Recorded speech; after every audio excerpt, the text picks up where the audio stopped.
and welcome to Experience Share. It's a Pokemon podcast where we play all the Pokemon games, gym by gym, week by week, and we are on the last one, and we are in the post-game, and we are in the post-game DLC. So it's pretty... Indigo disc.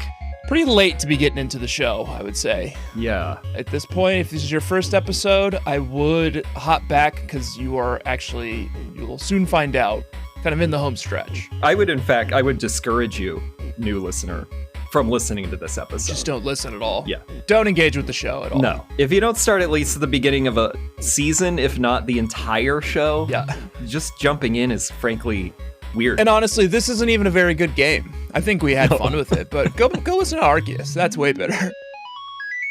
Yeah. I think without Arceus, we really would have been struggling even more to get through this, especially when it was bookended with brilliant diamond shining shit. I think back and I'm like, what good have they done for me lately, you know? Yeah. This game is just so busted at points where I'm just like, I know people don't like to listen to us complain, but just honor us for a moment here. We've earned that. Because we all recognize that this game is like busted. And it's fine. We're having fun with it. But like, it's so busted at points where it's like, how did they ship it? Like, why would they ship this? You know? Yeah. This is like trash. They shipped trash. And then I think back and I'm like, oh, Brilliant Pearl and Shining Diamond were bad too. And like, gosh, have I liked a Pokemon game recently? And then I think, oh, Arceus. Yeah. Arceus was fun. Yeah, wedged in between all of it is a top tier Pokemon game in general, and certainly the best console release within the series is Arceus.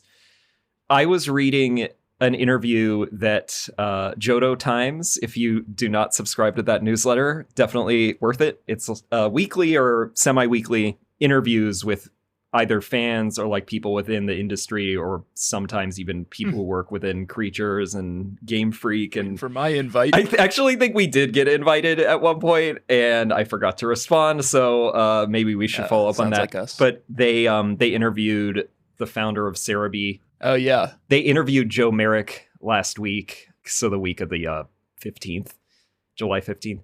Anyway, he speculated that part of the reason that Scarlet and Violet were so busted and that they were kind of unfixable was that they were in development during COVID entirely, and that there was like a lack of, coordination. Oh, that makes sense. Demotivation. Yeah. That like totally maps, because it's like there's a product and it works, but it's just like, it all feels so like patched together. Yeah. You know? And then I would also speculate that there must be, I think he said in this too, that, a lot of the issues come down to like, well, you probably just have to like rebuild the game engine from scratch. And I suspect probably Arceus is not on, I don't know what it is, but I suspect it's not on the same engine. But if it is, it's also then baffling to me that it's like, why wouldn't you just keep using whatever the hell the base was for Arceus for all the other ones, The new system doesn't work. No. Fundamentally is broken at times. Yeah. It's okay. But we're having fun with it. I had a pretty good time in these biomes. You had a good time in these biomes? I mean, it was a struggle, which is why I think it was good, because I think we needed the challenge. It's like, I can deal with... It's the most enraging week of Pokemon I've ever played. Janky ass graphics and everything. If if there is challenge to the battles and like the tests and that kind of a thing. Yeah, they've given us like a nice challenge. Like it was hard to get through these battles. Yes. But before we get to that, you should also introduce us. I don't think that you did the... Hello, my name is Archalutan. Archaludon. AKA Tanner Greenring. I have some words about that Pokemon, but I'll save it so we can get this introduction out of the way. I'm joined as always by my co-host, Fielunculus. Reuniclus? Reuniclus. Yeah, Reuniclus. I always add that extra Fieluniclus. Doesn't work as well. One of the only ways you can make my last name even more indecipherable. Oh, I'm sure there's plenty of ways. Yeah, you got a lot to work with the FJ. Back to what we were talking about, Pokemon Scarlet Violet, which is the game we're playing. We are in the Indigo disc DLC, and we are deep under the sea in Blueberry Academy. Speaking of spellings, just quickly wanted to touch on, where do we land with when disc ends with a K versus a C, because I am always startled whenever I look at Indigo disc and it's the K. I'm like a C guy, but I imagine there must be a specific reason that dictates the conjugation. Joshua, genuinely never thought of it before in my life and never considered it. Never Really? for the first time in my life, I'm realizing there's two spellings of disc. Oh, wow. Well, no wonder I've defaulted to the C ending apparently is the preferred spelling in British English and K is American English. Like, it makes sense to me. I see them both in my head. Like, Discman is with a C. But if I was writing the word disc, I would spell it with a K. Yeah, there's a robust thread that I see on Reddit that is debating if maybe there's a nuance that disc with a K is like software, hardware. I guess it's a debate between software and hardware. We can't get into it. But anyway, I guess in America, it should be a K is what it reads as. Fine. Yeah. Oh, here's one difference. A disc is a throwing object. Right. That you throw at someone or into a net. That feels like a C and to me. A disc is something that you know, is like a hardware. Yeah. Like a hard drive. See, that differentiation, I can live with that. I like that better. That's what Merriam-Webster says. If it's not the OED... Merriam-Webster says disc with a C is CDs and Frisbees, and disc with a K is like floppy disks and hard drives. See, okay. I like that, although I really only trust the Oxford English Dictionary, but I can take Merriam-Webster. So this is an Indigo disc with a K, like a data disk. Yeah, which we haven't seen. I guess that's referring to the fact that we're in the disc of the like generated reality. We're on a disc. Yeah. Ooh, we are on a disc, which is what I thought it was. You're right. But then it would be a C, right? Yes. But the K also fuck. Yeah. So it's not the fact that we're on a disc that is the Indigo disc. There must be a data disk somewhere that we have to discover. I hope so. That would get us out of this jam. And if not, it would just be one more thing on the heaping pile. They didn't bother going to Merriam-Webster. I think we can all admit that the C ending looks more elegant. The K is like very aggressive. Hard. Yeah. I don't like it for that reason. Yeah, it's a hard sound. For that reason, I'm out. Joshua, we are here in the bubble. The bubble boy. You know what just occurred to me this week? It's not fully underwater. No, because the entrance platform is above water. But isn't the top of the dome above the water? Or is that just the entrance platform? I think it's just... I'm having a real hard time with the like space, the geometry of this thing. I'm pretty sure it's just the... I mean, the top of the dome involves the entrance, I think. Okay. So maybe it's peeking up. If you look at it from the mini-map, that's kind of what it looks like. Blueberry Academy. Because although it's mining the seafloor. Images. So like... Yes, here we go. This is exactly what I wanted. This is exactly And how what big I is wanted. it? Is this like a Truman Show situation where it's like one of the largest, man-made objects and you could see it from space? I found the exact image I needed to explain what we are looking at. Copy image, send to Josh. Oh, yeah. So what we have here is... All right, yeah. It's like a blueberry. It's like half a blueberry. Makes sense. Buried in the mud of the ocean floor, coming almost all the way up to the surface, but not quite. And then there's a little tip on the blueberry, like where the stem would attach. That's cute, yeah. And that part is above water. So we are just underwater. We're not like 50,000 leagues under the sea. I mean, I certainly don't think it's 50,000 leagues, but I also would argue it is quite deep because think about how high the mountains are. Oh, and we are fully underwater. How deep the canyons are. We were in the Chargestone Cavern this week. I was, at least. Oh yeah, I went in there. Very spooky. It's got multiple layers to it that implies like it's giant. I got lost. I had to just fly out at one point. I was like, I got to get to this challenge. I did and then too. like couldn't find my way out of the cave. I could not. I found an area. I entered it, I think, from the polar biome when I was trying to go and fight Drayton. And then I ended up over in the canyon biome because I was trapped in the Chargestone Cavern for so long. And then I found two ladders that were seemingly leading me to the surface again. And it just kept leading me to other caverns. And then I just flew out of there. I don't think anyone's ever mapped it. No. Don Joey tried. I don't think the developers even finished it. They're just like, what are we doing here? And they're like, I don't know, just make them go forever. Yeah. Like use like the Skyrim like generative dungeon tech to just make them infinitely generate. And if they get scared or bored, they could just fly out, which is what I did. Which is what happened. And to I me. was both scared and bored. Yeah, me too. Because there would be caverns where there were so many Pokemon jammed in it. You just can't avoid them. And I'm like trying to bolt through on my fucking Koraidon. Yeah. I was like, I cannot fight any more of these Elekid's. We start our day, Joshua, in the tip of the bubble, above ground. The Blueberry Academy is not down in the biome. No. It's up here in the bubble. Oh, so you went to class? Went to every class. You went to every class? Yep. Talked to every person, went to every class. Oh, wow. I didn't even go that far. I did spend some time up there. I'm a guest here, you know?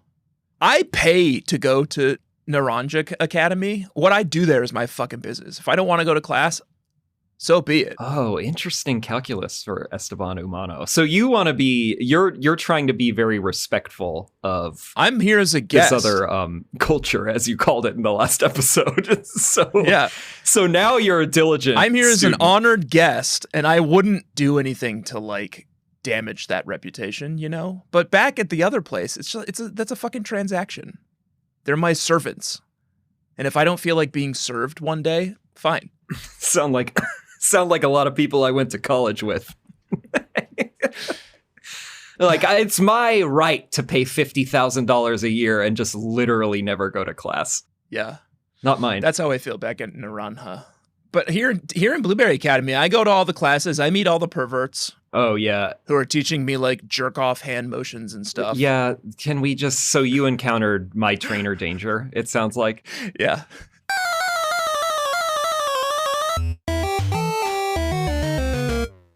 There's some hunched over, cowering, seemingly possessed guy who's in just a classroom. I don't think it was even, it was like a normal classroom. I think it was my homeroom. He's at class. Yeah. And he's just like in the corner.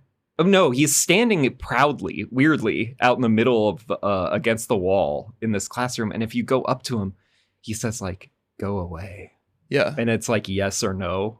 And if you he'll quiz you, yeah. say yes, you go down a dark line of dialogue where he says, "Oh yes, so you've also received a call? And what kind of a call was it?" And then it's like, if you say the darkness, which is actually what I said first, because it was like, this guy's obviously like not on the level. Yeah. And he was like, "Ah, the darkness. Yes, darkness is good. It quenches the thirst of my pitch black soul." This is going on in the middle of a classroom that he's saying this. Like, is there a counselor at the Blueberry Academy? Because if you keep drilling down, then he's like, "You can feel it, right? Feel the stirring of the power in your hand there." I said right originally, and then I had to do it again. And then when I said the left hand, which is, I guess, where the trouble started. Yeah, it's the sinister hand. Is the left hand more sinister? Yeah, definitely. Huh. Oh, the left hand of darkness. Oh, is it a reference to our queen, Ursula K. Le Guin? Oh, probably. Be still my left hand. That would be nice if they did that. I got the whole dialogue tree right the first time. Is that weird? Yeah. Does that make me weird? I only messed up on that last one. I was going to ask if you always get, or if there's like a right hand option, or if you always get this emote. No, you have to do left hand to get the "Be still my left hand" emote. I think I just got it right on the first time. This guy and I just matched up, you know. I saw him, Esteban Humano saw him. He's like, "I'm like a guy just like you. We're all just guys here. Let's chat." Yeah, but I kind of thought that your guys were kind of like a more happy-go-lucky crew that wouldn't so easily succumb to the darkness, like this boy. No, not all of them. Let's see. Gregor Samps is pretty dour. Oh, yeah, good point. He's like always complaining about being a bug. Yeah. King Gambit's pretty serious. Rick Bingo. He's got a pretty fun name, but it's a serious guy. Lady Beth is kind of serious too, I would say. Like ritualistic. Rick Bingo. But like Donna Baker and Fiona Eilish and Proud Avery are kind of chuckleheads. Well, we had some real like, we had a few who were maybe even partied a little too hard for us, like Margot Pence and oh yeah, some of those other ones. R.I.P. Margot Pence. What was the Ginny? I don't even remember who the other one was. Ginny Pickles or something like that. And she got canceled, I think, for something she said on a SoundCloud rap. She was a rapper, right? Yeah, really racy stuff. Yeah, like Doja Cat, too filthy, you know. So what else did you learn in your classroom attendance? Oh, not much. Let's see. A lot of kind of the basic stuff about like, well, if you just pay attention, you'll notice that the Pokemon matchups mirror real life. Like, what would happen if you put fire near an ice? Huh. Well, it melts. So that was helpful. Okay. Yeah. That was really helpful with my fight with Drayton. Help get ahead of the matchup mayhem you might have had. Yeah. Oh, I should bring a fire type into an ice battle. Interesting. Who would have thought? Write that down. I think very early on in this show, we did have a debate about that. I think one of your earliest matchup mayhems was think about this. How you couldn't believe that fire was super effective on ice. If you spray ice at a fire, what's going to happen? Well, I don't... Fire's going to go out. Can spray ice. Because you're arguing that it will melt en route and then put out the fire. Turn into water and put out the fire. Uh-huh. Don't you think? Right, but if you're trying to break down something that is innately ice, then fire's trouble because you're not like a fluid. I guess what I say is true of a lot of things, though, because it's like if you spray bugs at like a rock for long enough, the rock will eventually like erode. Well, bug is not super effective on rock. Well, I know, but like... Oh, but yeah, I mean, you're right. If you were just spraying bugs at a rock for... fire hose of bugs. Like a bug gun. Yeah. Yeah. I mean, that's true. All right. Okay. Where are we? We've got these Elite Four to tackle. So we're going through all the business here. We're kind of meeting everybody. It turns out that it's not just Carmine who thinks Drayton's sort of... Like, everyone hates Drayton. Yeah. We're being shown around by Drayton, and everyone's like constantly like needling Drayton, and everyone's like, no one trusts him. He's in bad standing at the school. Like, he has like bad credit with the school. Everyone's always talking about how he's going to get, like, if he doesn't start taking this seriously, he's going to get kicked out of BBL. He sounds like Esteban Humano at Naranja. He's the you here. But he's like our guy. He's like showing us around, you know, like somehow he's taken us under his wing. So I feel like, I don't know, am I supposed to be on his side or everyone else's side? Because no one seems to trust this guy. I do think his outfit's dumb, but like, I don't really get the hate. He grew on me a bit on this leg. Like, it's nice and endearing that he says, yo, champ in the making. Like the throwback to like the gym guys in the earlier games who would always say, yo, champ in the making. Oh, yeah. I like that. He believes in us, you know? Like, it's like all these other people are shitting all over Drayton, but he's pumping us up. He wants us to succeed. Yeah. Like when you go to fight him, you have to pay 50 BPs to do these Elite Four battles. BBQs, yeah. Which you unlock by doing BBQs. These BBLs. Excuse me? To do the BBLs, you have to do BBQs to unlock BPs and pay 50 BPs to do the BBL. Yes. Okay, Blueberry League, yeah. I was like, excuse me. I don't even know if that's a reference, like if there's some weird sex joke that you were also making, but I wouldn't put it past you. A BBL is a Brazilian butt lift. There you go. That's why I was like, there's something raunchy about it, yeah. But you do have to pay 50 coins to do a BBL battle. And he waves it. Drayton, like, waves it. And the guy's like, no, you can't really do that, Drayton. And then Drayton's like, fine, take it out on my Drayton's account. like, yeah, I'll just pay I'm good for it. Yeah. When that happened, I was like, well, doing all these BBQs is sort of like not a good use of time. You get a huge surplus quickly. Oh, my God. I like the BBQs thing is like, it's a fun idea. Yeah, it is. Run around and do cool, like, little things, except there's, like, 4 of them, and they're all so stupid. It's like, run 500 yards, and it's like, okay, like, I'm just gonna do that. It's like catch a Pokemon. It's like, okay, I'm just gonna do that. Right. Make them hard. It's all behaviors that you would naturally do. Like, even after, it has a scale, and you can level up to get, like, different tasks, but even once you do that, but they are still then they easy. throw in like, okay, pick up 10 things on the ground or like fight a wild terrestrialized Pokemon. It's like, I do all these things. Yeah, at some point Cyrano like Rotom phones you and he's like, hey, I'm going to make your BBQs a lot harder. Right. And then it's like, have a battle with a Terra Pokemon. It's like, the only one that caused me like momentary strife was the take a photo of a swimming Pokemon. And that one only triggers, I found out the hard way, for a non-water type that is in the water. That's not true. It didn't count when I was taking a photo of a Lapras. Well, how? Really? Yeah. I think every time I did that one, I got a picture of a water Pokemon. Photo of a Lapras in the water is a classic. Pokemon Snap. Maybe not. I don't remember. Well, in any case, I definitely got that one. There's something times. funky going on with that. But that is in the right direction. They should have been quests that were more like, make me do something where I have to go out of my way. If you're going to have these at all. Yeah, or like unique. Like maybe there's like 20 unique quests in each of these biomes, and that's just like, those are the BBQs. Yeah, that would have worked. And then some of these like repeatables, so you don't get stuck.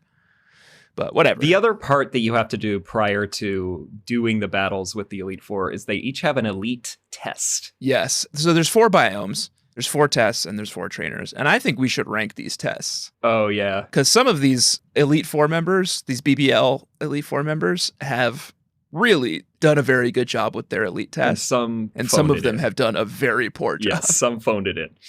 Okay, I can easily rank them. Yes, let's hear it. Let's tell me about the 4 gym leaders and their tests first briefly. Okay, well, I'll do it in the order I did them, which I guess, I don't know, for me, naturally, I did Coastal Biome first because we were already there. Yeah, I did too. So Coastal Biome is Elite Four Lacey. That was Lacey. The girly. Who we've already met. Yeah. She was the one who Cyrano dumped us off on at the beginning. Right. And her quiz is a Pokemon knowledge, like trivia. Very easy. Possibly easy. So my thought on this one was like, that could be cute. Like that could be a good idea. Or rather, the execution was cute. Like you go out into the wilderness and then she brings out Pokemon and then asks you questions about them. And you have to touch the Pokemon. Yeah, you have to touch like them where you think indicate the answer is. Yeah. Like one of them is like, where does Pikachu store its electricity? And it's obviously red cheeks. I mean, I'm not an idiot. And you poke him in his little cheeks. But the flaw is that I do not think you can fail. And they should have just set it up where it's like, get the majority right. Like allow us to fail. And then also like redoing it, it should have a different set of questions. But in this case, I did get one wrong and then I got it right immediately. But it was the question of like, ooh, which one? How does Venonat navigate? Oh yeah, I knew this one was a trick. Of course, I was like antennae. I went for the antenna, and honestly, it wouldn't let me click the antenna at first, and I was like, oh, I guess that's not an option. And then I clicked I, and that's right. I was like, they're gonna definitely. This is a trick, right? But I got it wrong. I said antennae, and then she was like, give it another shot, and then I just went for eyes because she hinted that it was like the biggest thing on its body, and I was like, well, the biggest thing on its body is its body. Yeah, but I guess the eyes then. It's epidermis. But yeah, whoa, we got a new slug scientist in town. But anyway, so that one is not great because of that. The fact that you cannot fail it, I think. Yeah, that's not great. So her team is all fairy type. Now her team is a totally separate thing because this was the hardest battle that I did. And they were all, to some extent, not easy. She knocked me out. Wait, wasn't there's always like a dude outside of the plazas who's like really tough too. Yeah, I think I fought all of them too. And they also took out I don't have them open right now, so I don't know what they had, but each of the plazas does have sort of like a deputy who you can fight. You don't have to. I did. I'm trying to get some fucking levels here. Of course I am. But they were like tough battles. They knocked a few of my Pokemon out too. And this Lacey battle really revealed to me that I had a big fairy weakness problem. I think the openers were Granbull and Whimsicott, and then she has Primarina, Slowbro, the Galarian form. Yeah. And Alcremie, and then Excadrill. And Fairy Terra, Excadrill. By the time I'd made it to Excadrill, she had an Alcremie and Excadrill, because they're all double battles. And I had kept Clodsire alive the whole time because he was the only one who had Poison Jab, which is not even a very strong poison move, but it's physical. And the only thing I had that was like for sure super effective. Yeah. But he had died and I'd resurrected him multiple times, in particular because of the Slowbro and its psychic.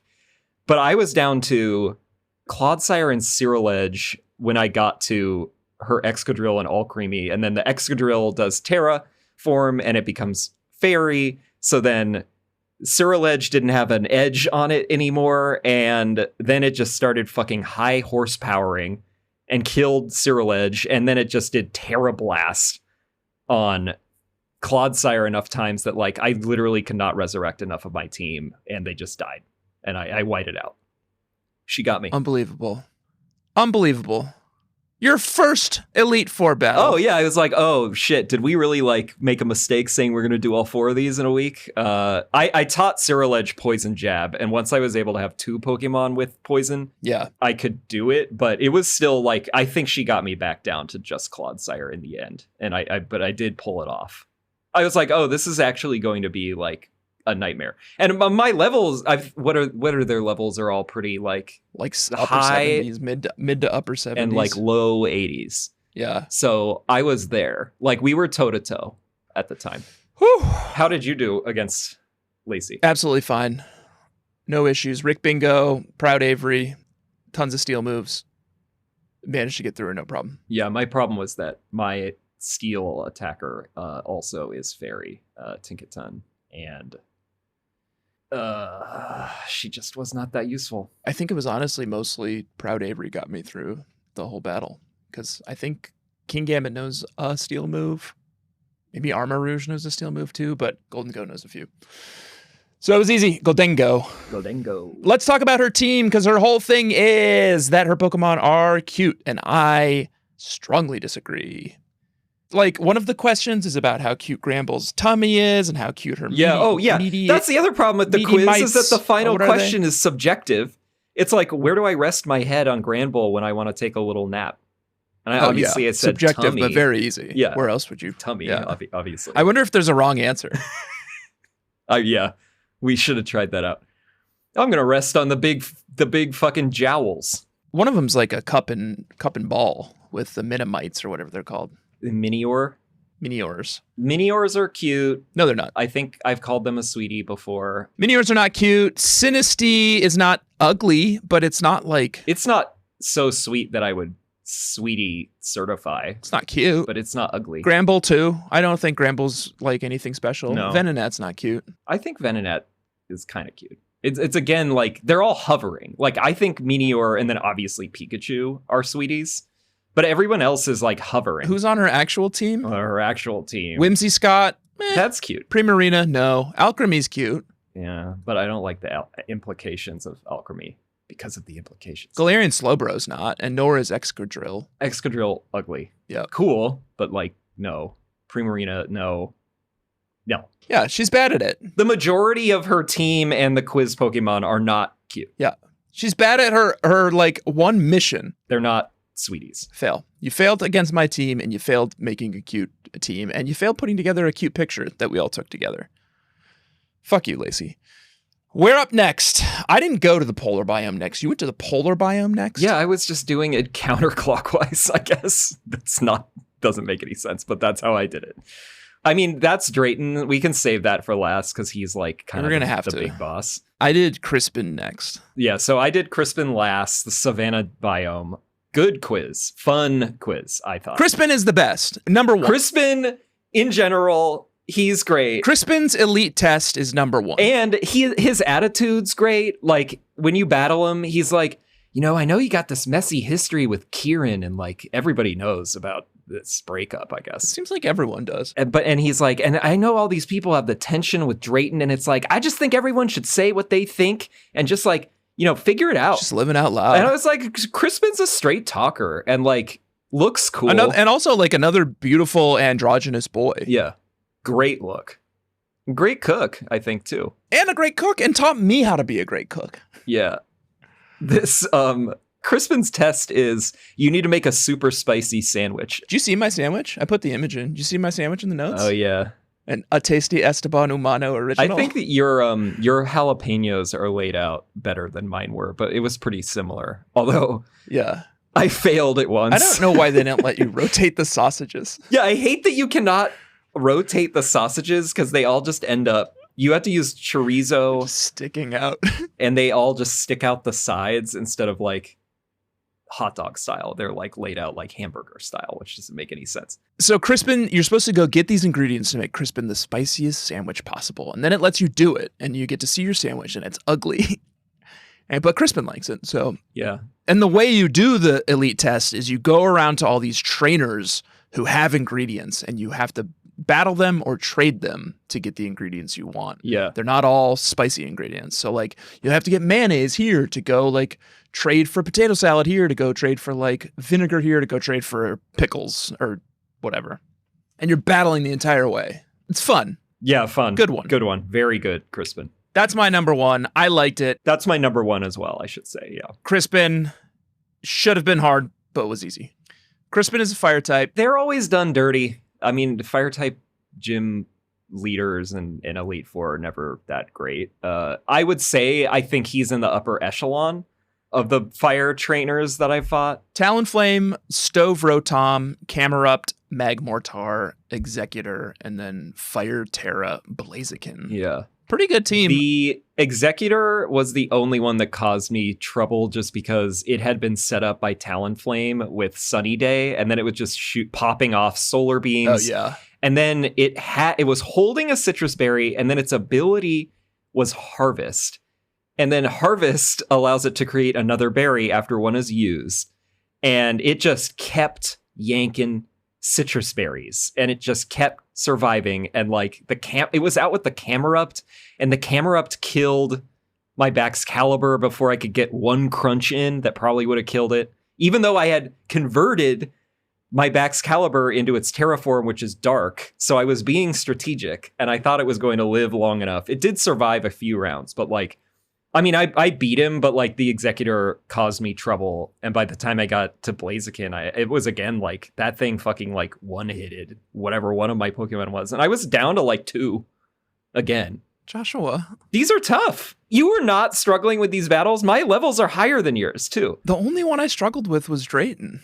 Wow. I mean, like, yeah, they peeled off Pokemon, but... Well, I didn't white out. I mean, it was one shot, but... I have Wellspring Ogerpon, which is definitely makes it a lot easier. Yeah, see, I have Ogerpon is no water. Mythical and whatever, and also water, and has like 1,000,000 hit points and super high defense. My type spread is weird on so this like, game. Fiona Eilish can sit and like take some hits. And then once I pop off, her Terra type is water when she has the Wellspring mask on. So I just had to terrestrialize her and then do the fucking Terra Blast, which is water type, and it just like tore through their team. Yeah. Crispin is best test, not best battle. I mean, my hardest battle, I guess, already was revealed. It was Lacey. But she has, well, I wouldn't say she necessarily has the worst test, but it's, I would say, the third worst. I know who's got the worst test. The next one, Amorous. Yeah, Amorous. Amorous. I don't like Amorous' whole attitude, frankly. The Elite Four for Canyon Biome. You know what? She's bottom on my list in every category. She was the easiest one for me to beat. Yeah, me too. Her elite test is just flying around through some rings on Koraidon, and it's like, you couldn't screw it up if you tried to. No, honestly. And she goes into this long explanation of it that's like, well, if you need to like get more time, then you need to go through the Magnemite rings. And so I thought that, and this is logically how it should be done, I would say, there is going to be 2 different types of rings, and some are the goals that you need to hit. And then if you're running out of time, then you need to go to a different one to get to Magnemite. So you should have to calculate, do I have enough time to just do a one shot, or am I going to have to bolster my time? But it's both. Every ring is both. It gives you Every ring is the 3 more Magnemite ring. seconds, and also checks off the box of making it to the goal. So this was so easy. Yep. You just got to make it through the rings. And then her team is all steel type. And she's just got like a bad attitude. Like she's a Debbie Downer. She's like a serious, like by the books, like timekeeper. She's like, I never would have let you into this league. Like you're an outsider. Shouldn't be allowed. Her like glasses keep fogging up. What's your deal with Kieran? Like what is your intention with Kieran? She always holds her arms straight at her sides. Yeah. Like she's a robot. Yeah, she's weird. And her team is Steel. Alolan Dugtrio, Skarmory, Empoleon, Reuniclus, Scizor, and Steel Terra Metagross. Yeah. And if you have a fire type Pokemon on your team, it makes it a lot easier. I did have to resurrect it once because Dugtrio got it, but Cyril Edge tore through this because Bitterblade is fire, and then it also restores 50% of whatever the damage was. So like, Oh, yeah. Yeah. Maris was nothing. This one I had like, I think 4 Pokemon still standing by the end. So that was like clearly the easiest. Yeah. I will compliment, like, in general, if they are going to do, you know, monotype trainers, like they were clever where there's always like one wild card, like Reuniclus in this case. Yeah. And they all have great items. They have great held items. And too. it does always throw off your whole strategy. Like I've got fucking Armarouge out there, and then all of a sudden, like, Armarouge is useless against like Doug Trio, you know? Right. And that's what happened with me with Cyril Edge as well. But they're all double battles too. So it's like, I don't know, it sort of takes the edge off a little bit because it's like, yeah, Armarouge is weak against Doug Trio, but like Wellspring Ogerpon's not, who's also out because she knows close combat. Some of like the better battlers were clever with their double battles. Like I said, the Sunny Day boosting Executor was great. And then like El Creamy had this move Decorate that pumped up the Excadrill, and then that's why Excadrill was like unhinged. But she didn't do any of that. That happened to me. Amaris didn't do any of that. I think I was just getting through her Pokemon too quickly to like quitting through all their Pokemon too quickly for them to set up these like cool double battle moves. Let's go to the last thing that happened to me, Joshua. After this break. That was good. You got me.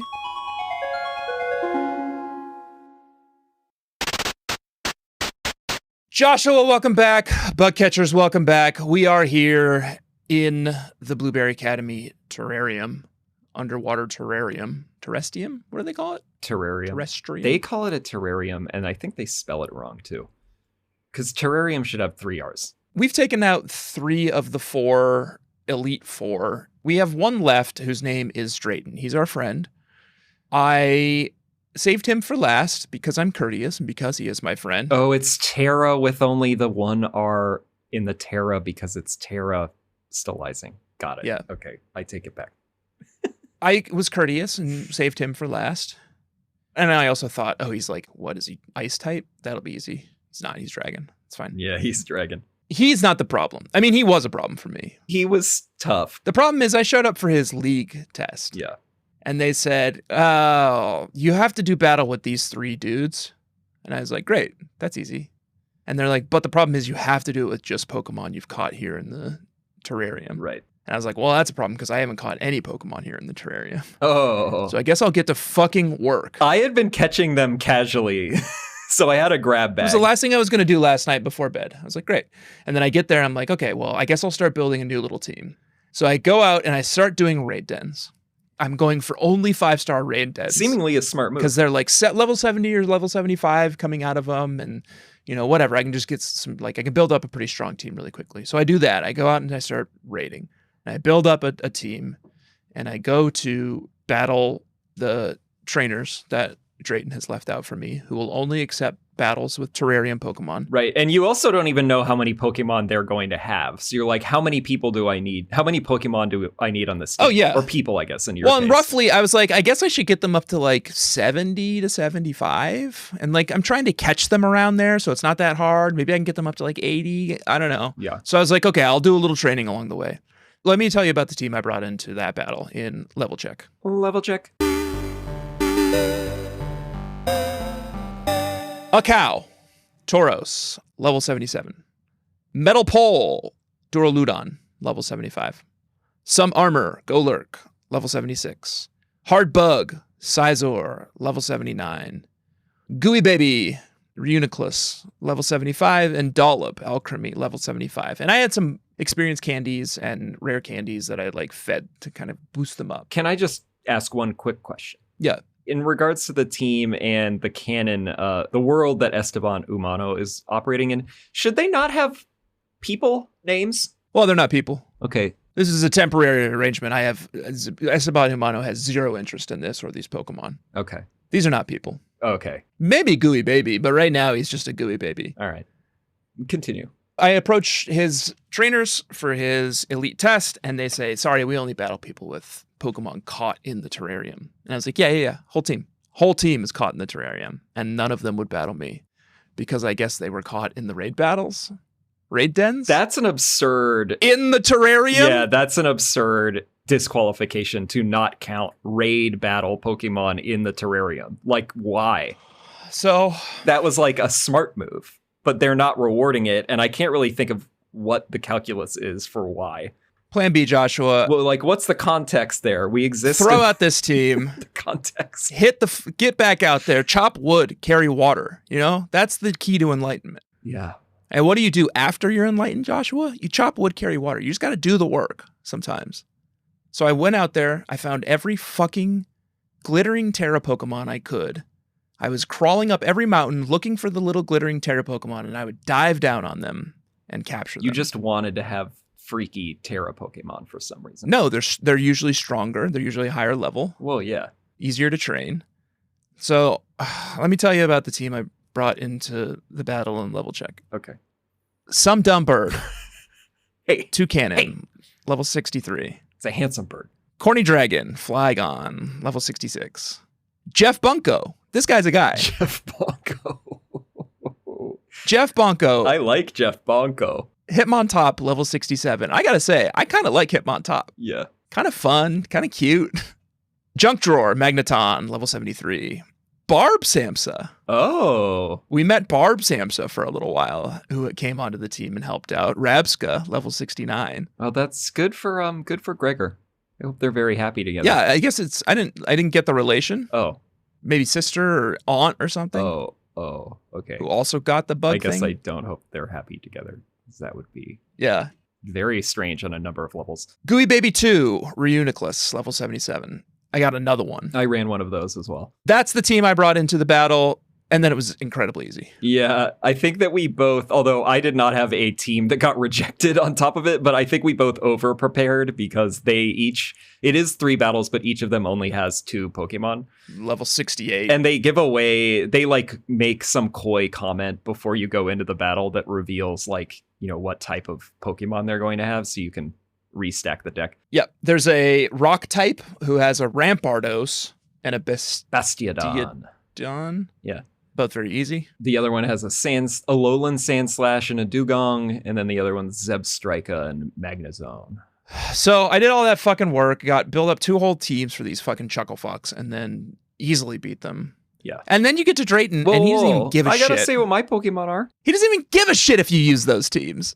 He's like, you want to go straight out for your old team? You can. Oh, yeah. Like, you fucking dickhead. I would rank this test as number 2 because I think it was clever and it makes you do some amount of hustle and use Pokemon that you probably hadn't been using in the game, even if I did end up using several Pokemon I have run before, which was Vileplume, Metagross, Reuniclus, Duraludon, Electros, and Toucannon. Oh, yeah. So I've run everyone on that team at some point, actually. Yeah. But I just picked from the grab bag. I guess I had been catching Pokemon I like, so that kind of worked out. I just picked from what I already had, and then I did have to do, like, I had to use a Thunderstone on Electric, and I had to use a Leaf Stone to get Vileplume and, you know, used rare candy. But I had enough candies sitting around that I didn't have to battle with them. I just pumped them all up. And I assumed like high 60s or low 70s would probably be good, which it was. Yeah, me too. Although I trained the first team up. I used all my rare candies on that first team because I thought I was going to have to battle Drayton too. That sucks. Yeah. But whatever. It worked. I hedged in the hope that they let you choose whether or not you're ready to battle them after the test. So I was like, well, if he's going to lock me in with this team, then I will go and train them more. But yeah, he lets you just swap in your actual team. So it sort of diminishes the challenge, although he was still fucking tough. Oh my God. He almost ended me so many times. It was one of those, like, I am desperately reviving, trying to like hold on between turns while his guys are like knocking me out. Yeah, when you were texting me today, you didn't even know if you were going to pull it off before the record.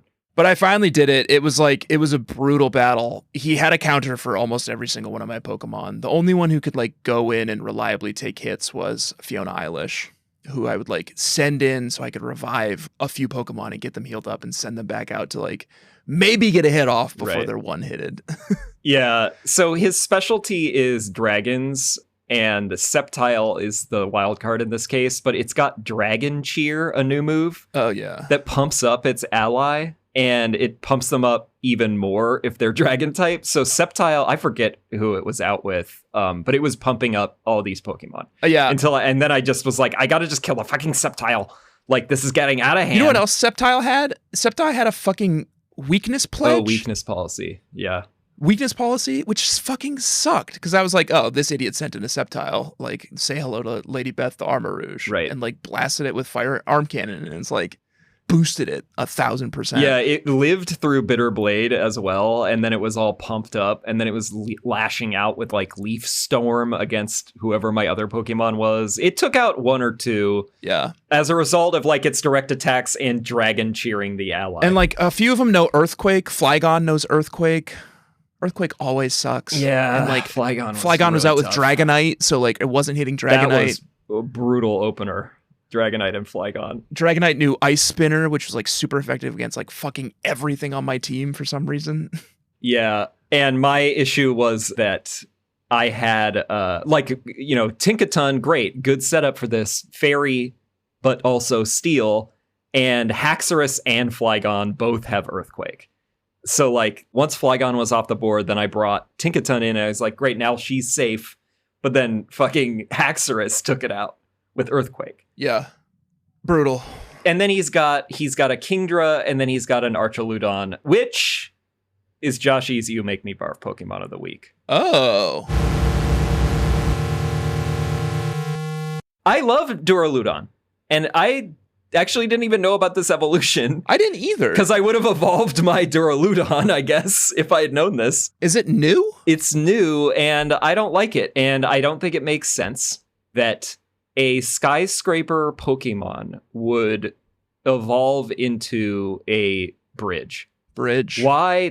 Is that not a downgrade? Yeah, that is confusing. I guess it depends on who you ask. Like, maybe it's more impressive for, like, engineers. A bridge is more impressive than a skyscraper. I guess that's true. I did read David McCullough's excellent book, The Great Bridge, which is about the history of the Brooklyn Bridge. Fascinating 600 pages. Mm-hmm. He doesn't even get into the building of the bridge until, like, page 180, and the rest of it is, like, politics. But understanding how they built the Brooklyn Bridge actually made me really understand how insane bridges are, and especially that was built over like 12 years in the 19th century. And yet you have no appreciation for Archaludon. Okay, so maybe I'm talking myself into understanding that a bridge is more impressive. I didn't like him either. At least from time to time than a skyscraper, but this design, I just do not like it. How about that? I just don't like it. Although... Yeah, that's fine. When it used... God, what did it pop off? It popped off an electro shot. And when it got down on all fours to make it actually look like a suspension bridge, that was cool. All of its, like, the spires, like, lit up, and then it, like, charge shotted. Yeah, that's cute. Yeah. I forgot to mention my You Make Me Barf Pokemon, but I was in the Savannah biome, and it's a You Make Me Barf I've mentioned before, but it's sort of, I saw it in like a kind of fresh eyes. Smeargle is so big. Is that what it's called? Smeargle? Yeah. Which I think you have barfed on before. The artistic dog? Yeah. It's an ugly, bad Pokemon. Yeah. It's a bad, ugly Pokemon, but it's fucking huge. It's like the size of like a Snorlax. They're big. Okay, it was not the Too size big. of a Snorlax, but it is unsettlingly large in the overworld. I don't like how big they made them. What is it? Bulbapedia says they're only supposed to be 3'11". They screwed up. They look bigger than that. Maybe you saw a really big one. They're big. Because they can be bigger or smaller. Well, I saw about 1,000 really big ones because I was just training in that area. Yeah. Trying to get Toucanon to kill all the Flygons I could find. Well, speaking of Toucanon, I will reveal what Don Joey's team was going up against Drayton.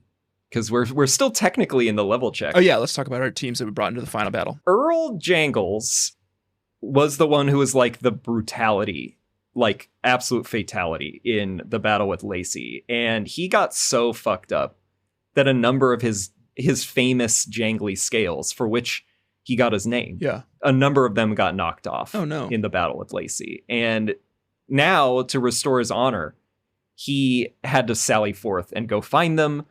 I mean, he is a dragon, if we forget, and like kind of has a thing for shiny objects. Like, you know, he feels like his horde has been dishonored and now he needs to like rebuild it. Yeah. So Earl Jangles wandered off. I don't know if he's gone for good but he's doing kind of a Smaug thing. I hope so, because it didn't really make sense to have a dragon on your team of knights. Yeah, I mean, we got Baxcalibur, but like he had he's a sword. He had an honorable quest, and he has a sword in him. He found, the honor within himself. I think of him more as a sword than a dragon. So Earl Jangles is out, Como-O, and one of the rabble that we had brought together to fight Drayton's supplicants proved himself so worthy of the cause that we've knighted a new member of Don Joey's crew. Who's that? Oh man, it's French.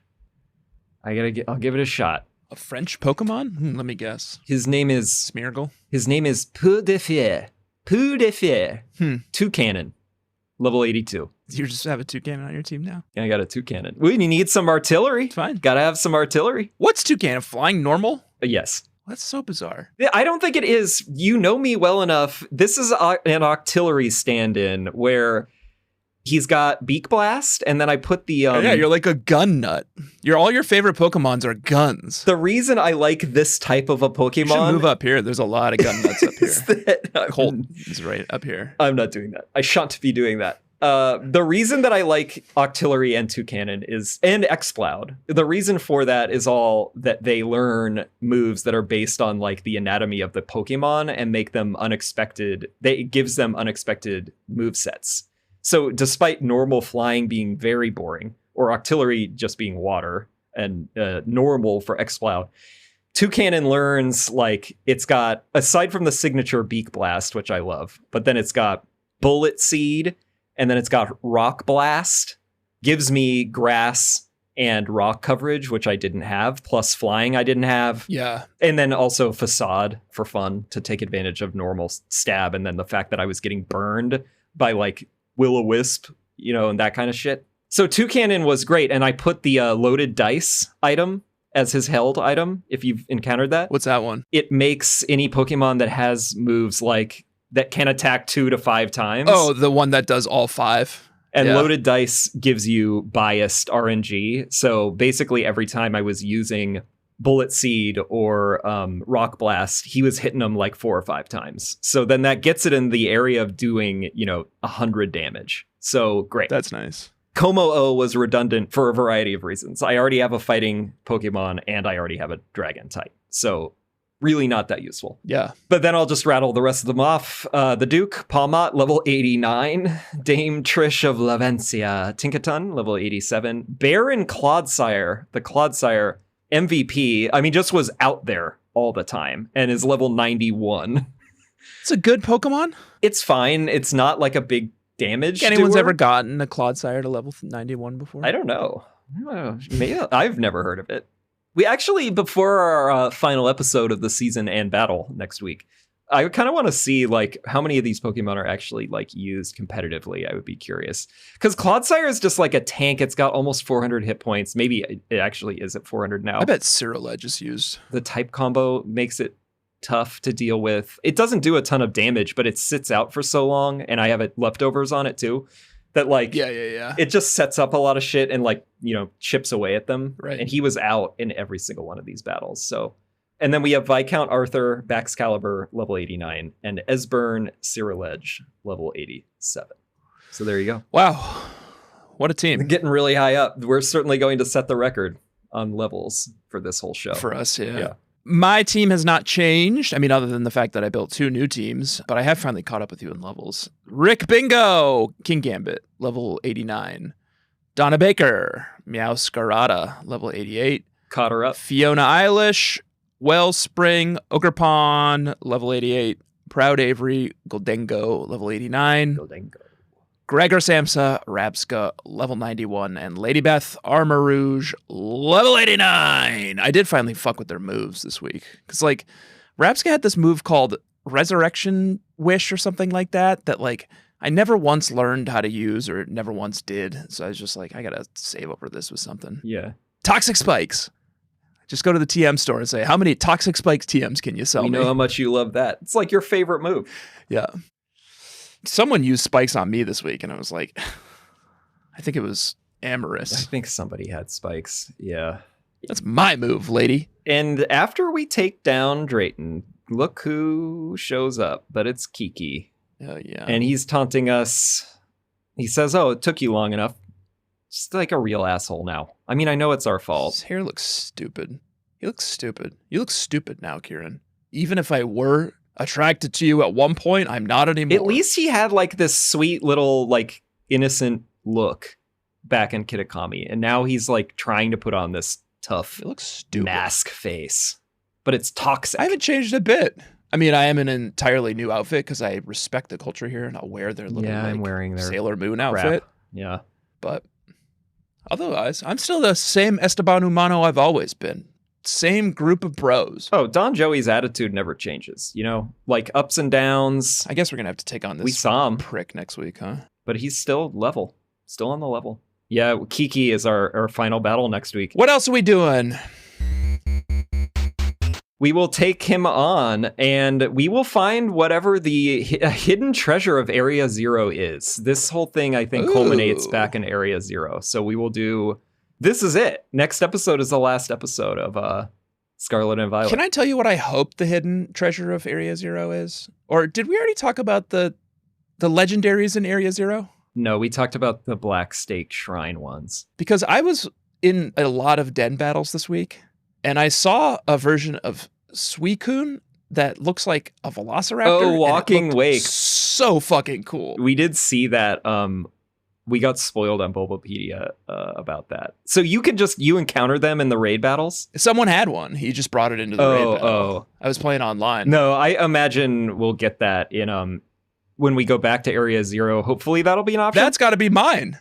Because it looked like a dinosaur. And I'm the old-timey ones. Right. I don't know what mine is. I also heard that there's some kind of a mystery gift, I think, that we can get still for this last part. We should look into that, and Bugcatchers look into that. I love it. I think we need to do a mystery gift, but we're going to be wrapping it up. Yeah, we're wrapping it up. So any other like waterfalls that you want to chase, do that. Probably going to go rebattle the Elite Four. Oh, you need to do the Academy Ace tournament, yeah. But now you'll be so over-leveled, won't be a problem. I should go to school. Yeah, if you want to graduate, you probably need to go to school too. Nah, I decided I was finished. Let's be done with this episode. Yes. Joshua, let's come back next week to finish off the game Okay. and the podcast. And then that'll be that. That'll be that. You can rate and review the show on Apple Podcasts. You can follow the show everywhere that you follow podcasts. Overcast, Spotify. You can follow us at EXPSharePod on Instagram, X, all those things. If you want to just keep up with us. Yeah. And you can also keep up with us and the rest of the community on our subreddit, reddit.com/r/bugcatchers. And you can throw us some Gimme Ghoul coins if you go to expsharepod.com and buy some merch. Yeah. I mean, I would prefer like USD, Money. like American Yeah. Honestly. dollars, but The way inflation's going, I'll take Gimme Ghoul coins. Am I right? got them. Yeah. All right. All right. We'll Joshua, see you for the conclusion Bugcatchers. of See you for the conclusion. the DLC. The podcast. Goodbye. Alola. Smell you later.